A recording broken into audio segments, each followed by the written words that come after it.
100% striking rate తోటి పోటీ చేసిన అన్ని నియోజకవర్గాల్లోనూ మనం గెలిచి జనసేన సత్తా చాటిన మన ఎమ్మెల్యేలకి ఈ ప్రోగ్రాంని ప్రసార మాధ్యమాల ద్వారా వీక్షిస్తున్న పెద్దలకి, అన్నదమ్ములకి, ప్రజలకి, మీడియా పెద్దలకి, సీనియర్ పాత్రికేయులకు, జన సైనికులకు, వీర మహిళలకు, ప్రతి ఒక్కరికి నా హృదయపూర్వక నమస్కారాలు. ఎన్నికలు అయిపోయి రిజల్ట్స్ వచ్చిన తర్వాత ఎప్పటికప్పుడు మన ఎమ్మెల్యే అభ్యర్థులందరికీ చిన్నపాటి సత్కారం చేయాలి. ప్రజలు ఇచ్చిన సత్కారం కంటే పెద్దది కాదు ఇది.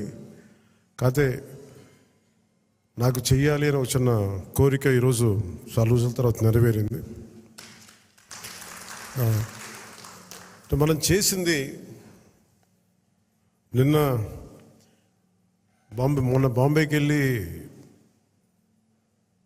మన మ్యారేజ్కి వెళ్తే, అంబానీ గారి ఇంట్లో పెళ్ళికి వెళ్తే అందరూ కూడా మాట్లాడుతుంది 100% పోటీ చేసిన ప్రతి సీటు మీరు ఎలా గెలిచారు.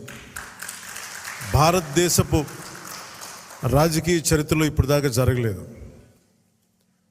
ఇది ఒక కేస్ స్టడీ అయిపోయింది చాలామందికి. చాలా పటిష్టమైన, ఉన్నతమైన పొలిటికల్ ఇన్స్టిట్యూషన్స్కి వీటన్నిటికీ ఒక స్టడీ మెటీరియల్ అయిపోయింది. ఎలా సాధ్యపడింది అనేది. నేను ఇదే వేదిక పైన ఈరోజు ఒకప్పుడు ఈ వేదిక చాలా పెద్దగా అనిపించేది నాకు. మన సైజు పెరగటం వల్ల, పార్టీ సైజు పెరగటం వల్ల ఈరోజు ఈ వేదిక చాలా చిన్నది అయిపోయింది. ఇదివరకు ఇదే హాల్ చాలా పెద్దగా అనిపించేది నాకు. అంటే ఎక్కువ జనం ఉండేవాళ్ళు ఆ రోజున. యాక్చువల్గా కిటకిట్లు ఆడిపోయేది, చాలా పెద్దగా అనిపించింది. కానీ ఈరోజు తక్కువ మంది ఉన్నా కానీ ఇంత చిన్నగా ఉందంటే ఆఫీస్ అనిపించింది. అంటే నాకు అనిపించింది ఏంటంటే, మనకు సాధించిన విజయం ఈ ఆఫీస్ కూడా సరిపోవట్లేదు. ఇది ప్రత్యేకంగా మనం సాధించిన విజయం చాలా గొప్ప విజయం. అది ఇదే మనం దెబ్బతిన్న మన పరాజయం కానీ, మనం తిన్న దెబ్బలు కానీ ఇంకెవరన్నా తగిలిండుంటే కనీసం ఒక పక్షం రోజులు కూడా నడిపేవారా అని అనిపిస్తుంది. మీరు చూశారు, ఒక రాష్ట్రానికి ముఖ్యమంత్రిగా చేసిన వ్యక్తి ఓడిపోగానే అసెంబ్లీలు కూడా లేకుండా వెళ్ళిపోయారు. అంటే ఓటమి అంత భయపడద్దు మనిషిని. అలాంటిది మనకి ఇంత జనబలం ఉండి ఒక్క సీటు కూడా గెలుచుకోలేని పరిస్థితుల్లో ఏదో ఒకటి వస్తే ఆ వ్యక్తిని వాళ్ళు తీసుకెళ్ళిపోయి, అలాంటి పార్టీకి 100% మనం స్ట్రైకింగ్ రేట్తో కొట్టడం చాలా చాలా అద్భుతమైన విషయం. 21 ఒకలా చూస్తే పెద్ద నెంబర్ కాకపోవచ్చు 175లో, కానీ 175 రోజున 164 గెలవడానికి మనం తీసుకున్న ఈ 21 ఒక వెన్నెముక్క అయిపోయింది ఈ కూటమి విజయానికి. ఇది మామూలు విజయం కాదు.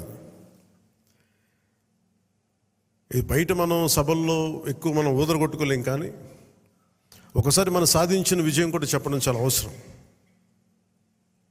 ఇది నా వ్యక్తిగతంగా నేను చాలా సందర్భాలు, కొన్ని సినిమాల్లో ఏదైనా చేసినా కానీ, నేను పెద్ద మాట్లాడిన కానీ, ఇది ప్రజలకు సంబంధించిన విజయం కాబట్టి. ఒక మార్పు కోరుకుంటే కోట్లాది మంది ప్రజల రోడ్ల మీదకి వస్తారు. మనం చూసాం ఎంత నలిగిపోయామో మనందరం. ఇందాక పెద్దలు మనోహర్ గారు చెప్తున్నట్టుగా రోడ్డు మీదకి రావాలంటే భయపడిన సంవత్సరాలు అవన్నీ. ఒక పోస్ట్ పెట్టాలంటే భయం అందరికీ. ఏదైనా మాట్లాడి ఒక అభిప్రాయం చెప్పాలంటే భయం. పచ్చి బూతులు తిట్టేయడం, ఇంట్లో చిన్నపిల్లల్ని పెద్దని చూడకుండా భయపెట్టేయడం, క్యారెక్టర్ అసాసినేషన్ కేసులు, సాక్షాత్తు ఒక పార్లమెంట్ సభ్యుడిని బంధించి మరీ తీసుకొచ్చి ఉన్నతాధికారుల చేత ఈ గుంటూరు ఈ సిఐడిదే ఆఫీస్లో ఆయన మీద పాశవికంగా ఆయన కొట్టించిన తీరు,